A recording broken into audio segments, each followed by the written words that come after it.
Mars Polar Lander and Mars Climate Orbiter missions failed. We had to get back in the saddle. We had to get something landed on the surface of Mars. I thought it was honestly like a crazy idea given the amount of time that we have. The probability of failure was unacceptable. Engineers don't like designing when there are too many unknowns. They fooled me into taking this job, saying that, oh, it won't be that hard. It's a reflight of Mars Pathfinder. You have all the pieces there. We knew it would be a challenge, but I don't think we adequately assessed how difficult it would be. I think in the back of your mind, you're always prepared for anything to happen, but this wasn't one of the places that we thought something would go wrong. Come on, man. You don't put a system like this on a major spacecraft like this at the last moment. The trouble is, it's great on paper, but until you put it out there and test it, you really don't know what you have. You know, I tell my people that in terms of my top 10 list of worries, the first 3 are schedule, schedule, and schedule, and there's nothing in 4th place. I came to the realization that the heritage wasn't in the blueprints. The heritage was in the people. Our next pass through this, if it doesn't come together, it's an all-go-home thing. It's an over. 6 green board. 5, 4, 3, 2, 1.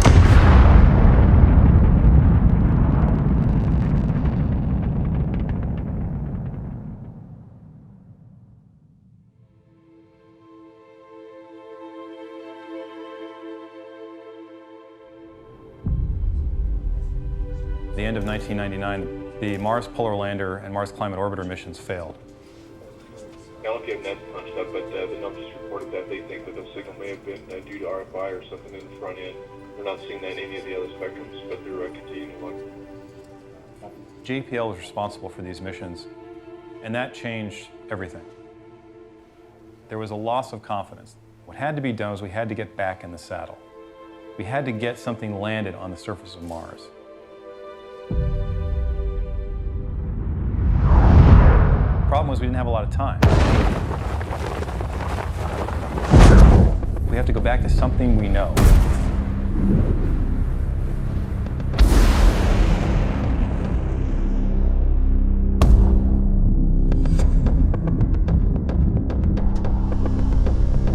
And what we knew is we knew the Pathfinder lander. And because of that confidence, we can do it in a short time. We got to take the Pathfinder lander and stick a rover in it.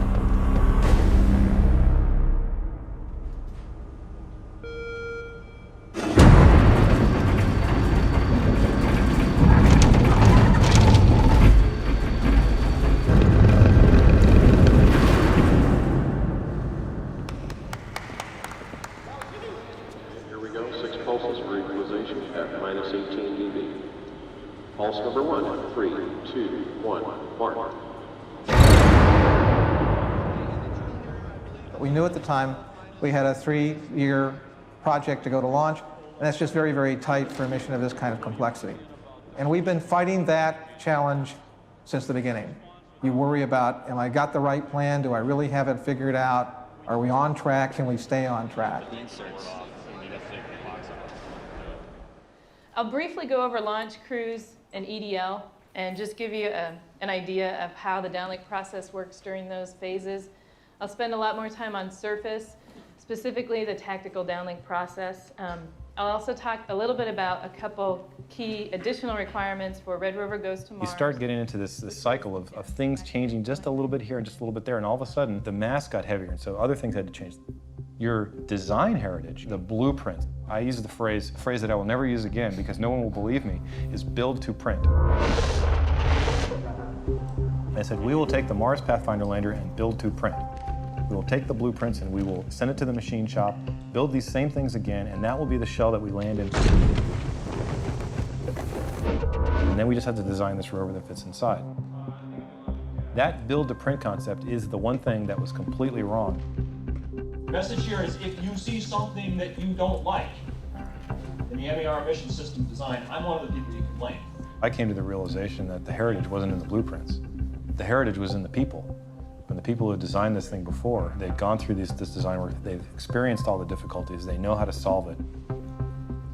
And then we have a final TCM at 48 hours out.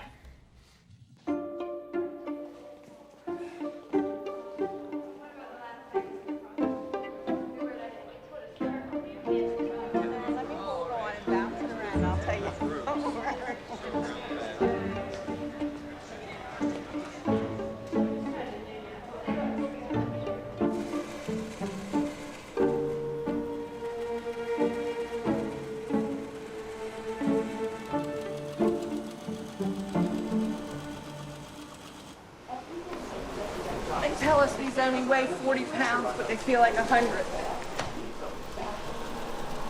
We are building airbag systems to cushion a rover that's going to Mars.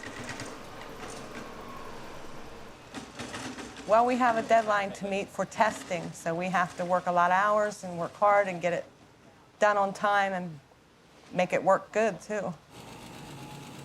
A lot of it is sewing through these thick layers. It's very difficult. The stuff we coat it with makes it hard to go through.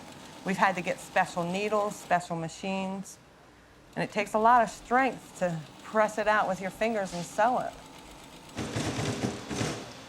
I've done both. I've worked suit parts, I've worked gloves, and I've worked these. It's like peas and carrots, you know? Gloves are more delicate, more complicated mentally, smaller. This is physically challenging because it is heavy.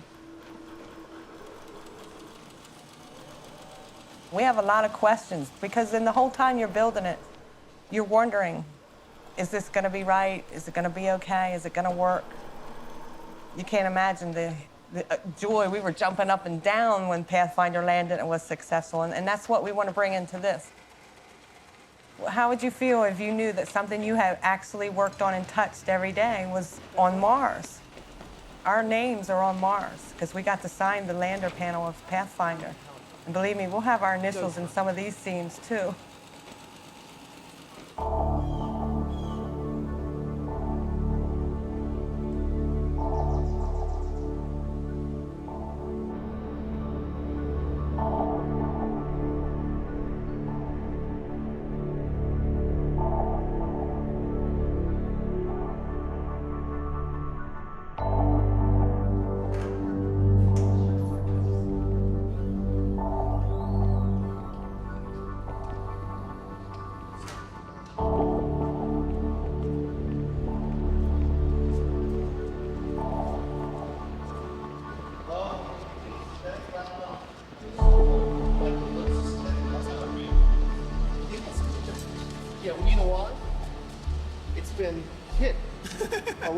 Seriously, no. These things lose a little of their edge.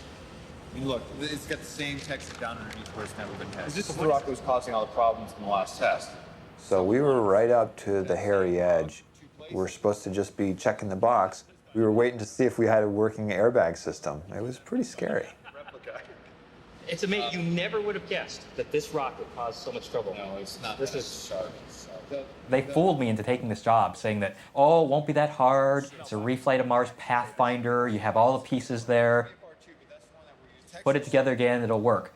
And every single last darn piece on that entry, descent, landing system had to be redesigned, sometimes almost from scratch. So we're using the replica drop for this first drop. MER as being this heritage, this build to print. You never get to do that.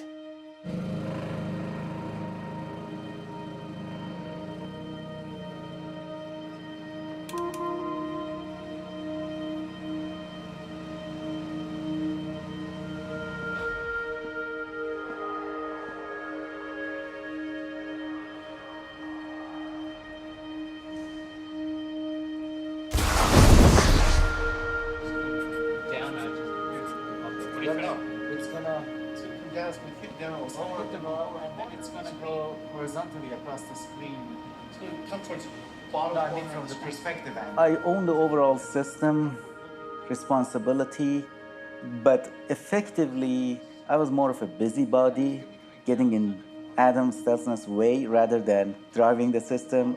I wanted to see firsthand and understand the challenges, and sometimes you can't really understand it unless you're there on site and seeing all the debates that bring out those subtle nuances of the design that you do not hear any other way. We thought we understood how the airbag system was going to behave. We knew it was marginal, and nobody was expecting it to be robust. But the initial design failed and got damaged in ways we were not expecting. 45 seconds. 4 seconds. 3 seconds. 2 seconds. 1 second. Release.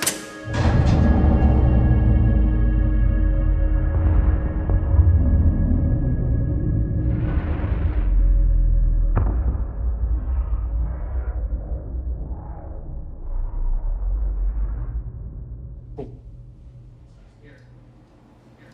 can see there's a little blue right there. Yeah. You can see Today we tested at 16 meters per second, and it worked. I would say that, on one hand, we have good reason to be excited, but on the other hand, it was expected to work at 16 meters per second. We didn't expect this one to fail. Wow. It's like in the movie. Yeah. Yeah. Reminds me of Blade Runner. Yeah. Yes. I remember that scene. Resolve.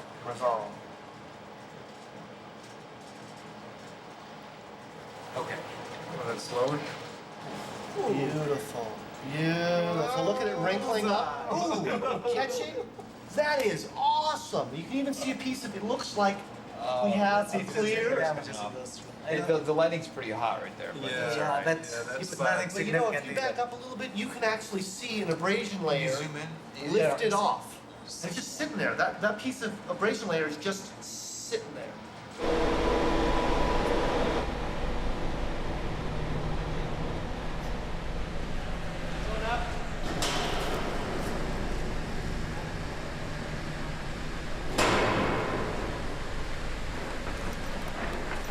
What we've got here is what we're calling classic airbag damage, where the outermost layers are there as sacrificial elements to protect the bladder layer.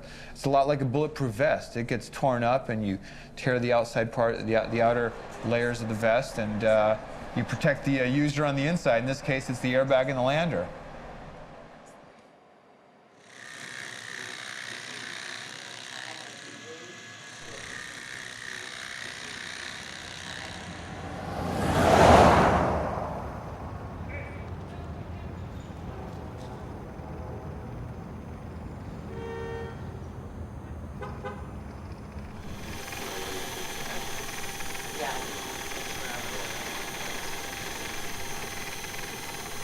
This tool's formal name is the rock abrasion tool. And in NASA, you have to have your name shortened to an acronym. So naturally, that makes us the creators of the RAT. I can't tell you how many suggestions I get almost daily for logos. It's a bit of a joke around here and in the space science community that we are building a RAT.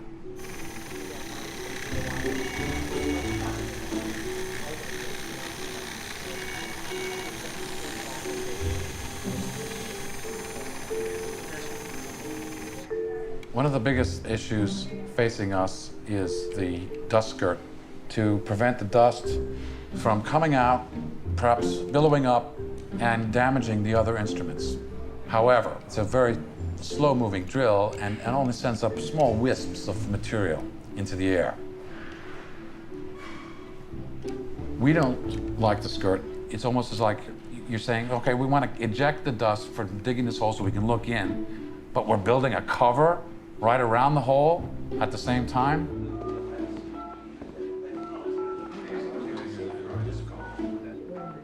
Sorry, your call did not go through. We're losing money on this. How many meetings John get? I'm here, Steve Condos. Hi, guys. Steve? Yeah. I heard somebody else on the line. Who else is there? Squire said he's in another solid car, but if we yell out and we need him, you'll hear us and come back. Okay. That's right. Well, you know what I recommend though? We go through the report first, and then we usually want. Sure. And then we do who asks questions, what's remaining, okay? Cool. There was a discussion that perhaps got a little persnickety because the PI on the telecon said, no, we have to keep the skirt in place and perform yet a whole nother round of tests. But I haven't heard anything from Honeybee saying that they were going to do that. Well, I question why bother doing that? We don't know what the skirt does at these different angles. We don't know what happens without the skirt at these different angles. This whole thing has been sufficiently counterintuitive to me from the get-go that I'd rather see tests that that's what's going to happen. Now, wait a minute. Trying to sell the idea of getting rid of the skirt is going to be a lot easier if you can show the tape, you know? This thing creates, the skirt actually hurts things quite a bit. Yeah, where does the dust go? How fast is it, what velocity does it fly off at? Which direction is it going to go, etc.? I mean, does it fly off in a sheet, a cone? Well, that we agree we're going to test completely thoroughly. I was just questioning continued testing with the skirt, that's all. I just didn't quite understand why that should be so extensive. We'll do it. End of discussion, okay? From their perspective, I understand, their instruments, they're worried about them, so we'll do it. If you have a skirt, it winds up mostly inside the skirt. If you don't have a skirt, then... I'm happy as a clam. However, engineers don't like designing when there are too many unknowns.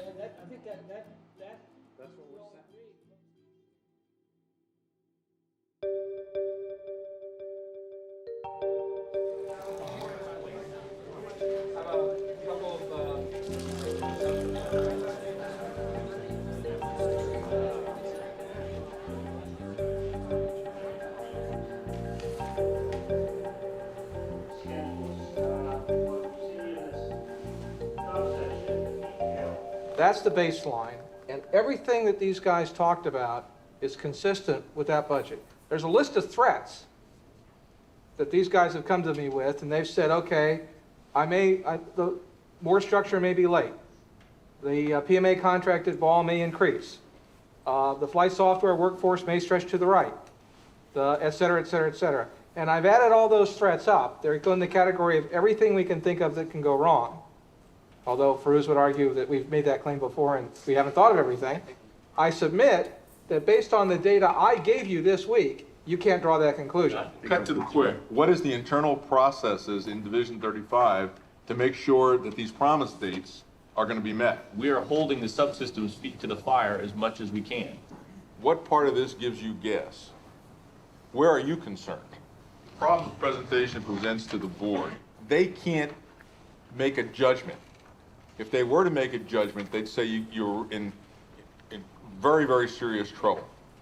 Come on, we're not done with this review yet, okay? I mean, we understand that problem. And if you want us to compress the story into 1 hour, we can do it. That's not going to work here. I mean, clearly, he does not shift his need date to the delivery date just as a matter of principle every time it happens. We go through a very long process of trying to push back on the subsystems.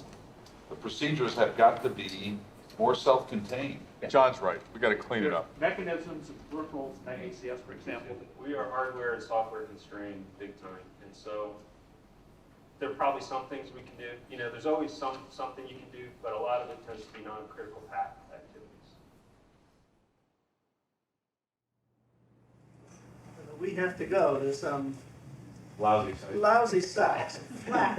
We've had the whole mission's been around follow the water.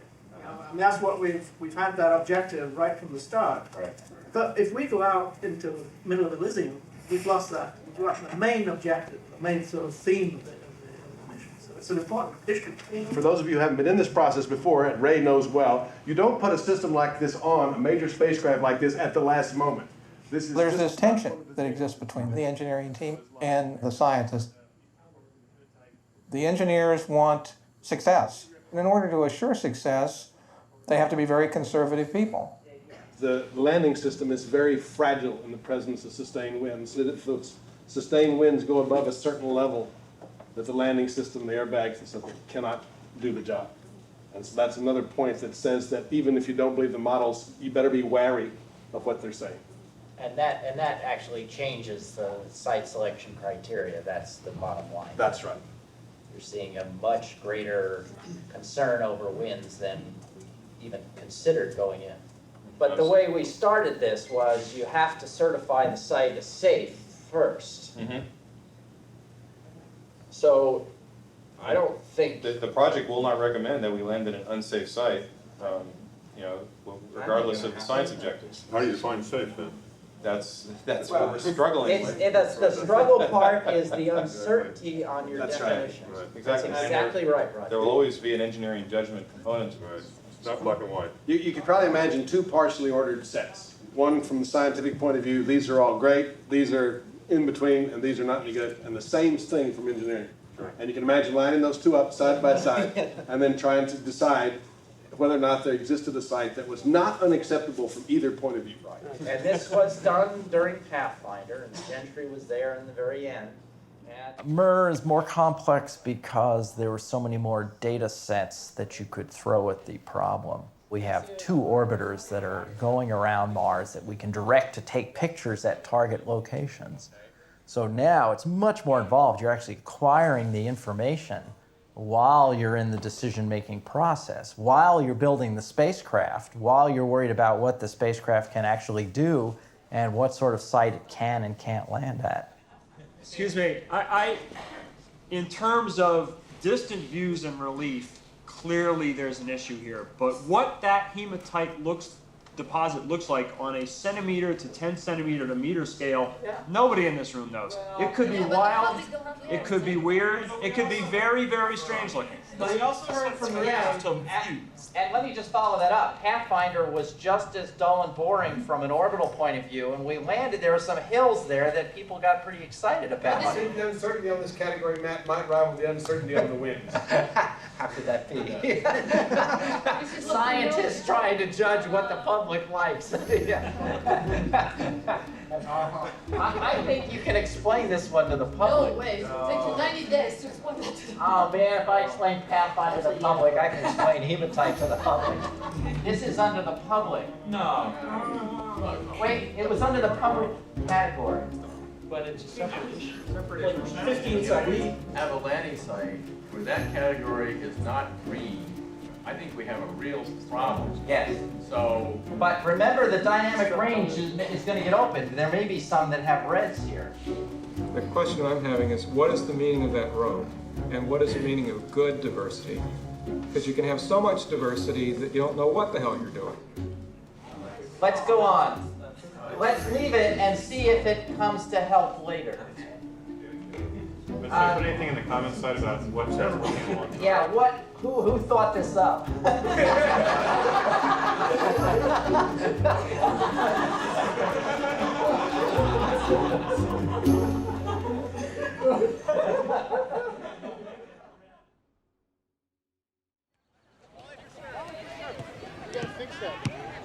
Arthur, can you find one more person? We need another person for this thing. They lost one. So the beginning of June of 2002, the year before launch picnic, we are 51 weeks from launch. Last week, the team went out and had a good lunch time and played a little volleyball. The schedule is the big concern on this project. You know, I tell my people that in terms of my top 10 list of worries, the first 3 are schedule, schedule, and schedule, and there's nothing in 4th place. And that's just very, very tight for a mission of this kind of complexity. And we've been fighting that challenge basically since the beginning. So the pressure now is on getting the flight equipment together through the assembly, test, and launch operations phase in order to get ready to go to Florida in March of 2003. They owe us whatever we lose by. Donate. The schedule situation has forced us to expend money at a greater rate than we expected, so we've had to go back to NASA headquarters and ask for an infusion of funds. They've been extremely supportive of our requests, and we've gotten everything we've asked for. But in going through that process, you worry about, have I got the right plan? Do I really have it figured out? Are we on track? Can we stay on track? My job is to make sure that the rest of the team, it's a very high caliber, very motivated group of people, can get their job done.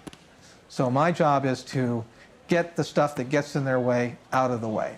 Keep this well-oiled machine running.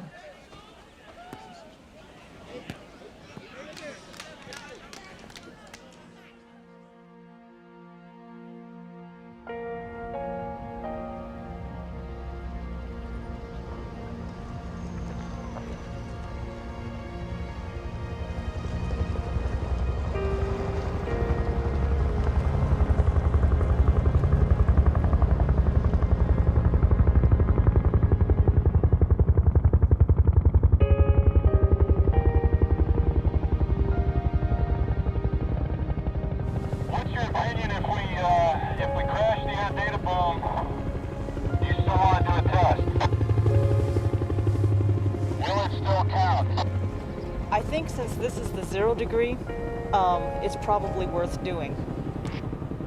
So I've got your concurrence that it will count as a test if it doesn't have the air data boom data. Are you questioning whether you're going to get air data boom data? The pilot indicates that we have a very high probability in these gusty conditions that we will smash the air data boom. Yeah, we'll go. We will count it.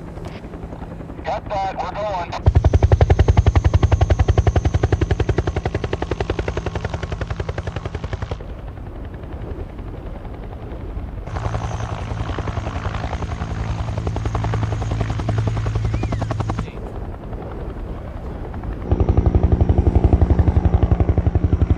I'm really amazed at the amount of spinning that we're getting. Just altitude at location.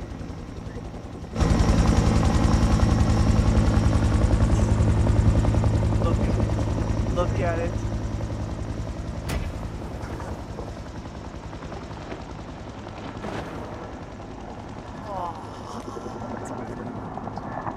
Look at that. That is splendid. Awesome. Awesome. Oh, that's fantastic. That's great.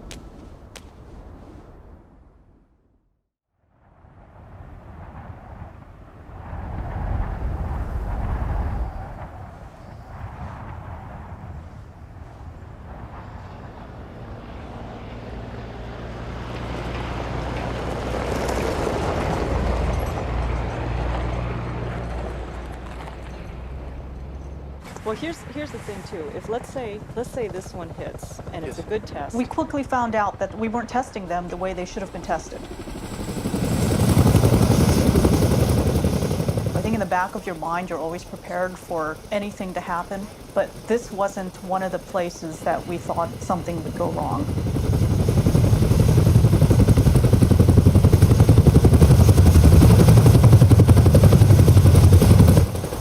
We went back in mid-June and had the very dramatic, complete structural failures. All right.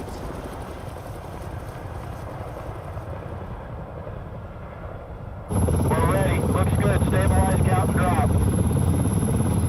5, 4, 3, 2, 1.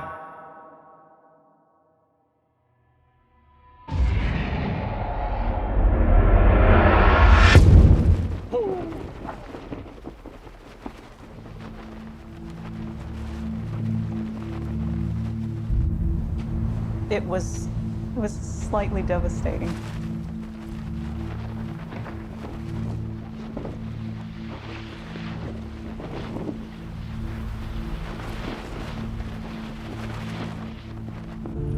Significant, severe chute damage. Well, the political spin on this is pretty easy. Because this chute did not have any of the reinforcements that we put in to stop just these very kinds of failures, these kinds of failures are not surprising. And that's why we chose to use. You got to remember, these soft goods systems like parachutes or airbags, they are not readily amenable to analysis. The inflation of a parachute is actually a chaotic event. It's a nonlinear, dynamic event, highly driven by the initial conditions of the inflation. In that regard, I'm not surprised or disheartened at all by this. I need to get the right spin on this so that no one else chokes.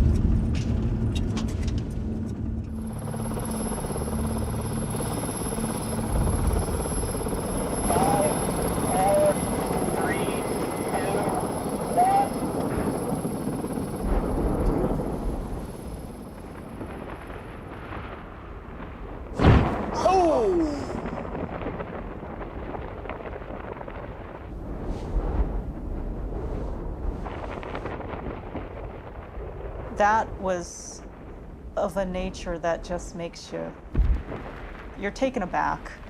It even takes a day or two to absorb the magnitude of what just happened.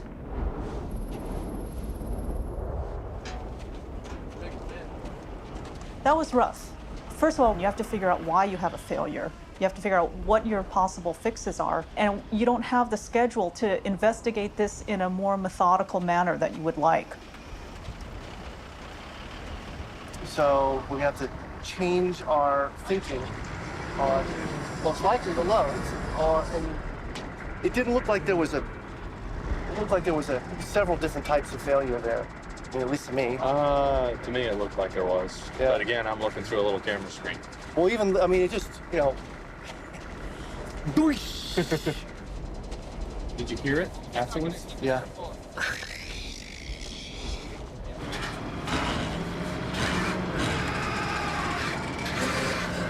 There it comes. It's coming to you, Dennis. This comes for you. It's coming to you. The fact that the parachute exploded, not a good thing. Well, yeah, I'd rather have it happen here than Mars. else. Yeah.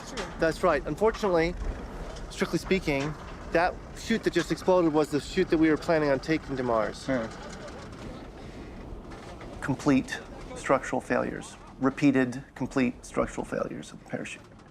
And that was extremely distressful. I mean, that is a sense of panic, like, oh my God, what are you going to do about this?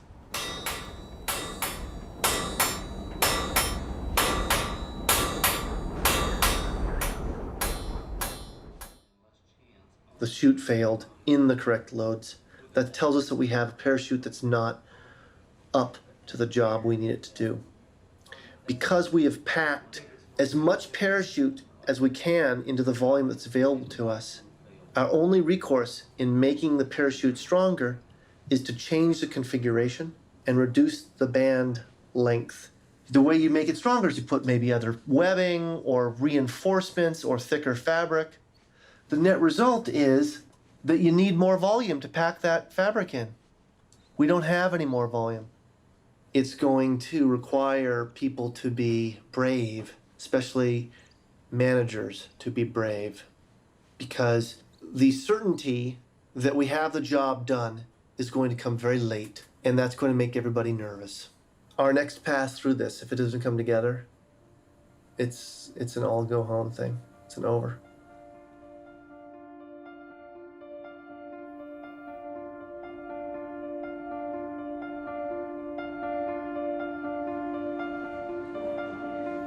About a month ago, we began assembly, test, and launch operations. When the first part of the flight units or in our case, engineering models, are beginning to be integrated in the assembly facility where the spacecraft goes together. That's a big deal because it indicates that you now have completed enough fabrication that you can begin the test phase and begin to understand what it is we really have designed and built. And where did we build it a certain way and it behaves in a way that's unexpected, and to fix those problems so that at the end of that test period, we know exactly what the article will do so we can send it to Mars with confidence. We are doing 2 shifts per day. We started that from the very beginning. We knew it would be a challenge, but I don't think we adequately assessed how difficult it would be. I think that's been the biggest surprise. The trouble is, it's great on paper, but until you put it out there and test it, you really don't know what you have. So our electronics are failing at our vibration tests. Sometimes we find out it's a real problem. In other cases, we realize there's nothing wrong with it at all.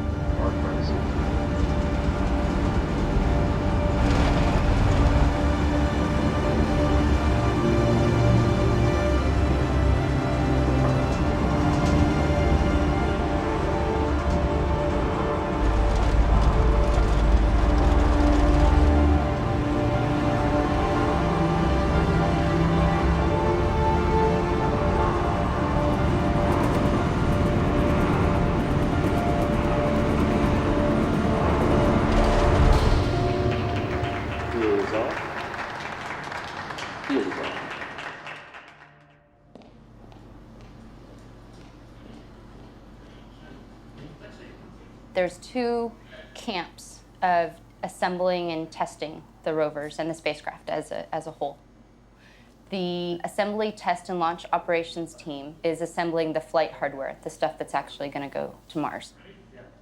Our area, the integration and test area, has our own lab, which is a clean room and a sandbox where we have rovers that we test in the dirt.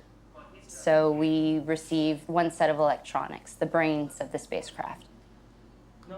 And we plug into each connector and make sure that each connector works, and we start slowly building up a spacecraft on a tabletop configuration where then the flight software team can come in and develop the software that they need to operate each of the devices. And then as part of the test team, we start doing higher level functional tests. The other one would verify that we didn't have a short to chassis. I like to think my job was kind of like working in the garage.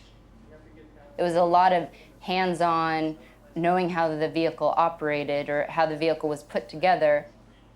You're trying to balance all these different groups.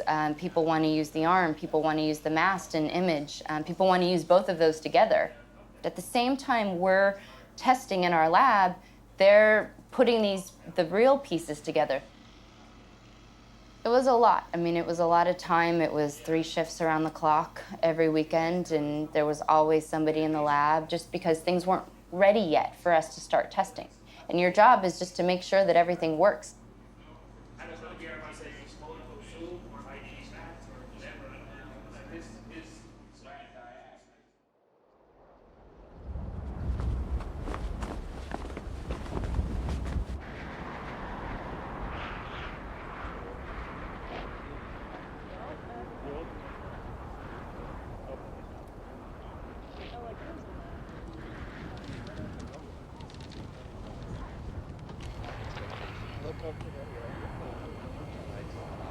I look at my type, please.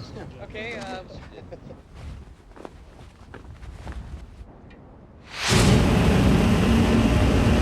There it is.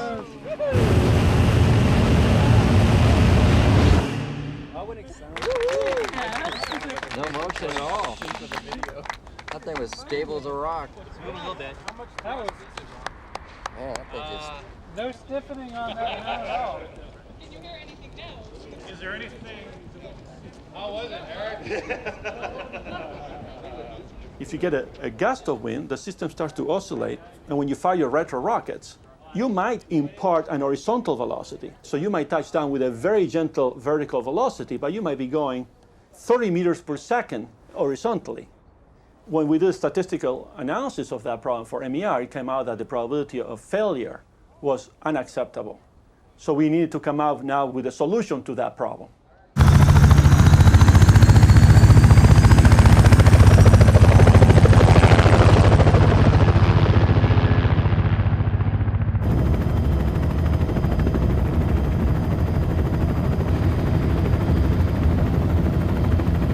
Put a camera and you take 2 pictures, and then you can look at the displacement in the 2 pictures, how much you moved, and you divide it by the amount of time between the 2 images. You can figure out how much, what's your velocity. You know, the loss of fixes, you know, were good to us. Hey, this is doable.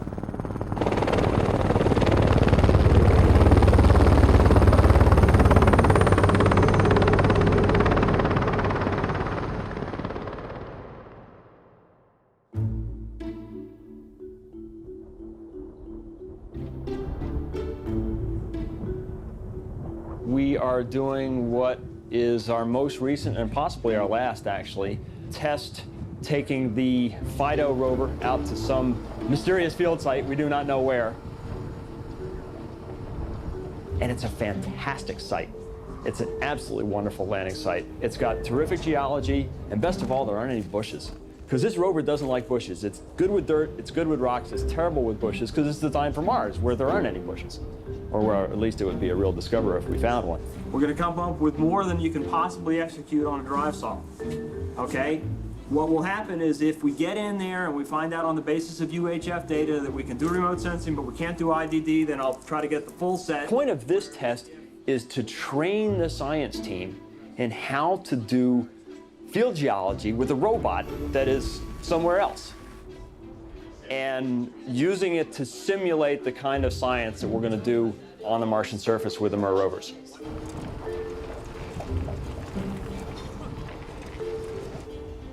I don't know where we are in terms of latitude and longitude and what state of the United States we're in, but that doesn't matter.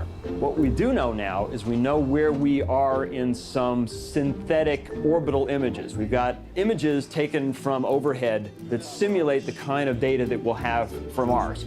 The SOWG meeting will begin in here promptly at 8:15. So at 8:15, I want everybody in their seats, in this room, quiet, ready to go. Which rock we choose will be influenced not just by the geology, but also by where we're going to go after that. That's not something that comes naturally to a field geologist. We got to stay real focused on the task at hand, which is doing the best job that we can for 10 days of really simulating the science that we're going to do on Mars. And you have all of that. Geology? Yeah. I know you guys love the PanCam. Excuse me, can I have your attention for a moment? I know you guys love the PanCam panorama, but don't forget one thing you've really got to focus on is what the next solid's going to be. So be looking at the current location, front has cam, so you know what's in your work bag. Okay? Good. We have 1, 2, 3, 4. Probably want to get this thing here. Hey folks, anybody's got questions, issues on how to do naming of things? Roxana Wales here is our expert. Go to her for advice. Okay?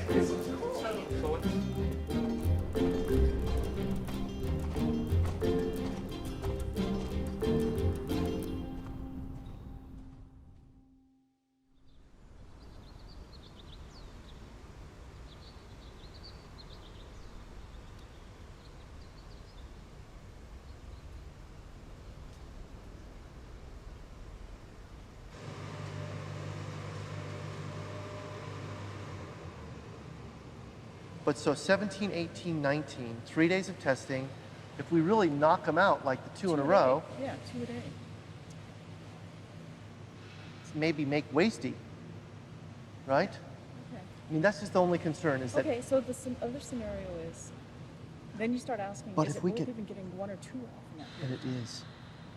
It is.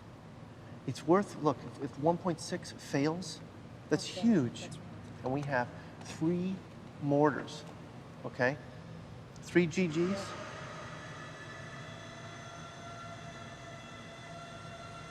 Lay the parachute out like this, and we're simply going to be relying on the friction with the floor to keep it from sucking the lines into the death zone. I mean, what I'd like is to make it full inflation at center of the Well, thing. then you just gotta, but you gotta just calculate. You can't hit the top of the wall. So you gotta stay safely off the top of the wall, and that's it. You go that high, boom.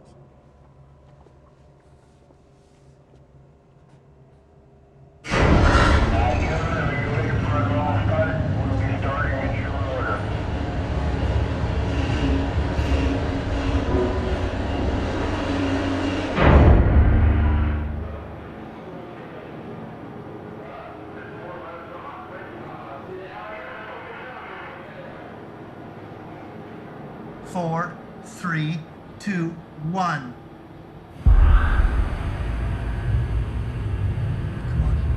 Come on.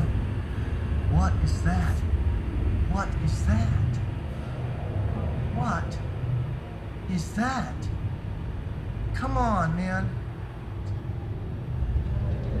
I don't know what it is. What do you think it is?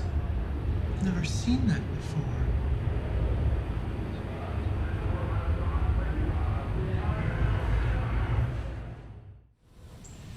We are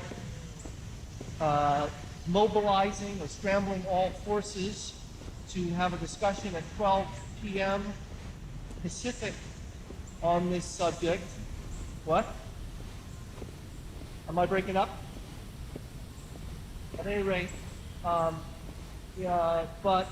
it is a, it may be a function of the geometric porosity, the gap size.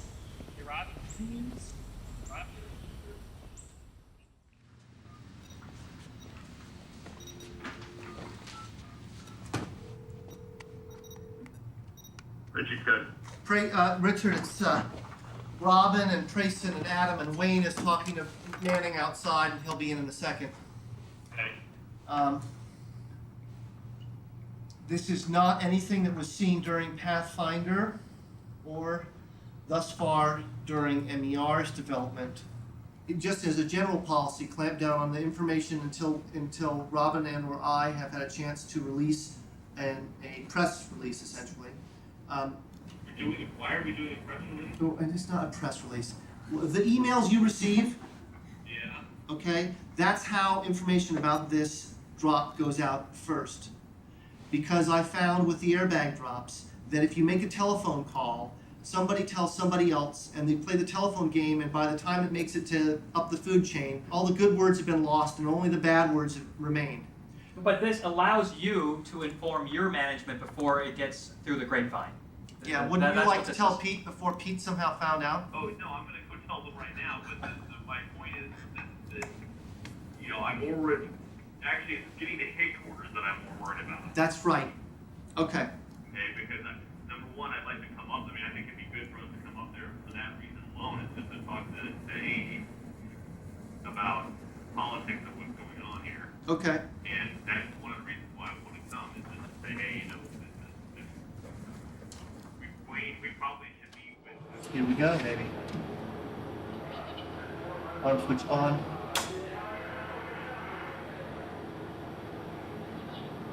Two, one, fire. There it goes. Look at that. Beautiful. Beautiful. Beautiful. Beautiful. That is awesome. That was perfect. Center of the thing, everything awesome, awesome, awesome. Oh, this is so great.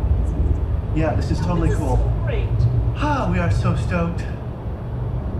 Oh, that's really nice.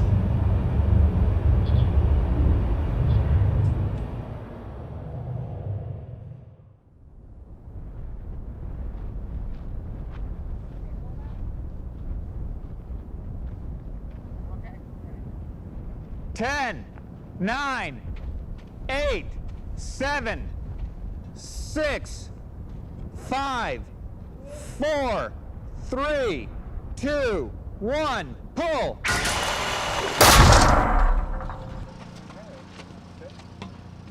Damn it!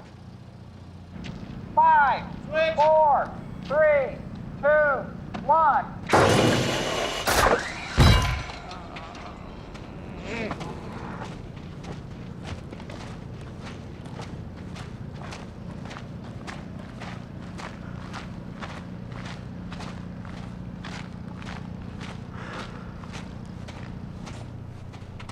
Can we pull the transition through?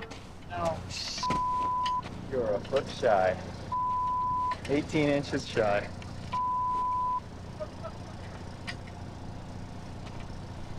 As soon as the transition got to the first roller, this broke.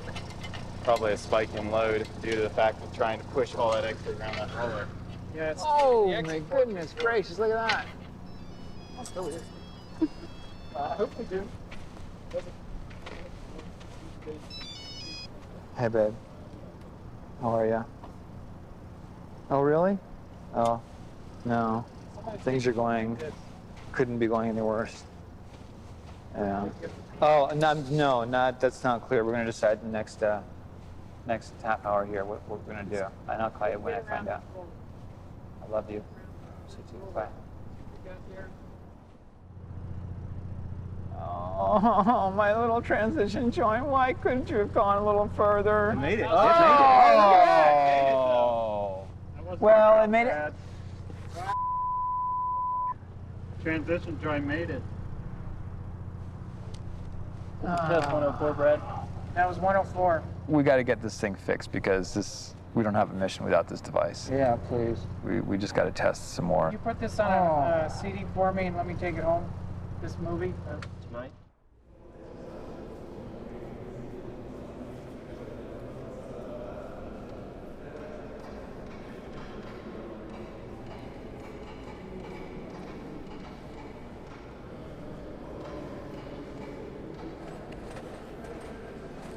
Yeah, let's do that then. Everybody's going to do something. Okay, let's do that.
Start moving them out, guys, okay?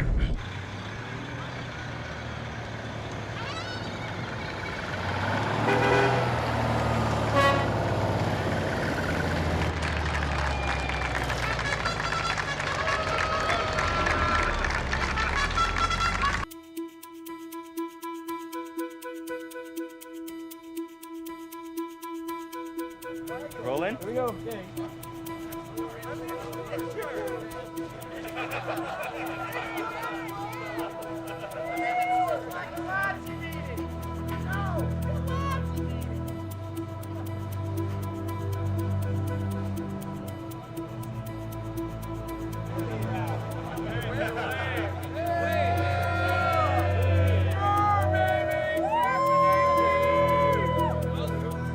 ATC 3, main power disable on.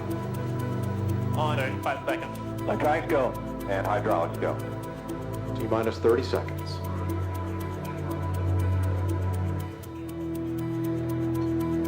T-minus 20 seconds. T-minus 15. T-minus 10, 9, 8, 7, 6 green board. 5, 4, 3, 2, 1. Engine start and liftoff of the Delta II rocket carrying the Spirit from Earth to planet Mars. Our load relief kick rate is in. Vehicles responding. Vehicles recovering very nicely from the liftoff transient. Beautiful.